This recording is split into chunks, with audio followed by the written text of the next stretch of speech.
Welcome to weeks 11 and 12 of From Muffin Top to Mountaintop.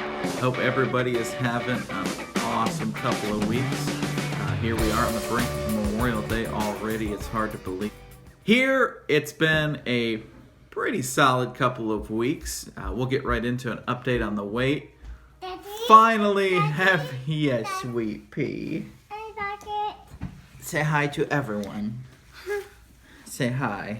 Hi. Say I'm the prettiest girl. Hi, We finally reached the 20-pound mark. Woo! Brooklyn, say woo! Say woohoo!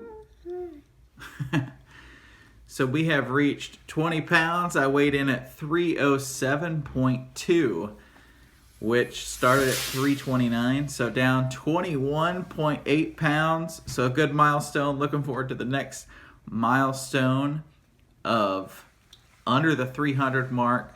Haven't been under 300 in probably 6 or 7 years. So that's great. This week, we want to talk about the incredible edible egg. Just going to show you a quick recipe for some oven-baked egg bites. You might have seen them famously at Starbucks, but we'll show you a healthier version. Another recipe I got from Flav City.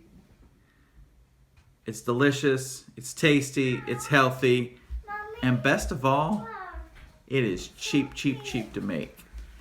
So we'll dig into the recipe real quick. Hope everybody enjoys this video. So we're gonna get these egg bites rocking today. We have got just 4 simple ingredients. We have Kerrygold Reserve cheddar, really great stuff. Not all that expensive, great quality. Most importantly, grass-fed cows, gotta love it. We've got some Coleman Natural uncured bacon. None of the bad stuff, not quite as great as pasture-raised bacon, but pretty darn good itself. We've got local farm fresh eggs from Street Fair Farm in Concord, and we've got some Greek yogurt. I'd rather have the organic yogurt, but I was in a pinch and that's all I could find. So again, all it is 4 ingredients, or you can add as many ingredients as you want to make it taste the way you want it to taste. So let's get right. First step, very simple. Crack your eggs, throw them into a blender, food processor, doesn't matter. But you want to do 1 egg for every egg bite you want. Alicia's having 2, I'm having 2, so we do 4 eggs. The next step you've got a little flexibility with. It is Greek yogurt. You want to use 1/2 cup for every 6 eggs you do. In this case, I'm going to do about 3 ounces of plain Greek yogurt. You could also use cottage cheese if you wanted to here. Those ingredients are interchangeable. The next step is grating you some fresh cheese. I like to use cheddar. Some people use Swiss, Gruyere, whatever cheese you like you can use. You'll use about 1/2 cup for every 6 eggs. I don't really measure it. I just grated it, put it in there. I love me some cheese. The only thing else before you throw it on the blender or food processor is a couple cracks of pepper and a couple pinches of salt. Next step, you'll just throw it on the blender for about 30 seconds. Make sure it's nice and smooth and all your ingredients are blended together. You'll definitely want to grease your muffin pan. Use a full-size muffin pan. Make sure it's greased. And typically you can fill it just about to the top. You don't want to go all the way to the top, but pretty darn close. And then you can even it on out as you finish. Here's where you can customize it any way you want to. I've got a little red pepper along with the bacon. Alicia likes to keep it simple, just bacon for her. Set the oven at 300 degrees for about 30 minutes. Super important step here. If you don't get anything from this video, this is the important step. Take you a sheet pan and fill it with about 1 inch of water. That water is going to nice and steam and keep your egg bites super moist. So I'll show you what I like to have with my egg bites. We're going to make a quick, healthy pumpkin spice latte. You want to do some heavy whipping cream. Super important. You want to make sure it doesn't have carrageenan in it. If you look in the ingredients, I've been able to find 2 brands that don't have the carrageenan in it. One is this Lidl store brand. Doesn't have it in it. That will tear your stomach up. It's just not good stuff. So we'll start out with a simple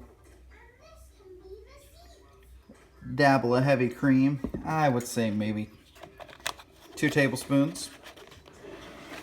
Forgive the shoddy camera work. Then I'm partial to Trader Joe's pumpkin pie spice. And you want a healthy amount of that. And then it's kind of to taste, whether you want tons, whether you want a little bit. Me, I like it, so I'm gonna use it. And then your milk frother.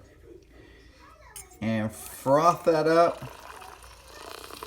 Get it nice and frothy. You probably want it to double, maybe even triple in size, and get a nice, good froth on there.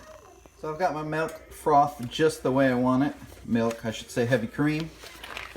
I like to use, one of my favorites is Dynamite Roasting Company in Black Mountain, or Farmer's First, located right here in Charlotte. Farmer's First is a super cool company. They show you the farmer that the coffee came from. And then they're going to pay a bonus directly to the farmer. I like the connection from the farmer to my plate. That's an important connection to me. This stuff is super good. Buy whole bean, invest in a coffee grinder. It's much better. But check out Farmer's First. They're online, shipped to anywhere. Really good stuff. But then I'll just take my delicious Farmer's First coffee, fill that up, add a little bit more pumpkin spice to the top of that. Forgive the shaking. And right there, you've got your homemade pumpkin spice latte. It's not going to have the sweetness of the other stuff, but if you love the taste of coffee, I promise you're not going to miss it. And there you have it, fresh and hot out of the oven. Our delicious egg bites, our pumpkin spice latte, and America. Check those things out. Super easy, super delicious, moist as can be. Check this recipe out.